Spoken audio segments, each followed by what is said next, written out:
Hi, this is Dino reporting the day after the snowstorm of last night. I'm going over the Robert Moses Bridge right now, going towards the beach, and there's the Great South Bay, and it's half frozen.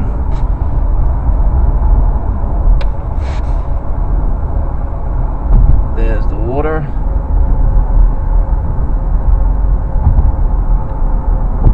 And here's where it becomes ice right here. It's like a big giant hockey rink. Or actually it looks like Antarctica, kind of.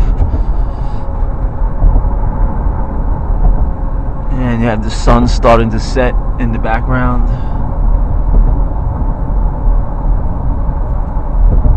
And maybe I should look where I'm going, because if I don't, I'll go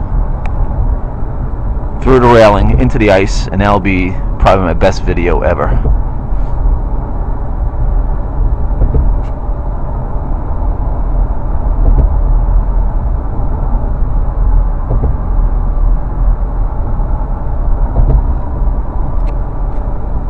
Okay, everybody, I'm on my way to OBI right now. See you guys later.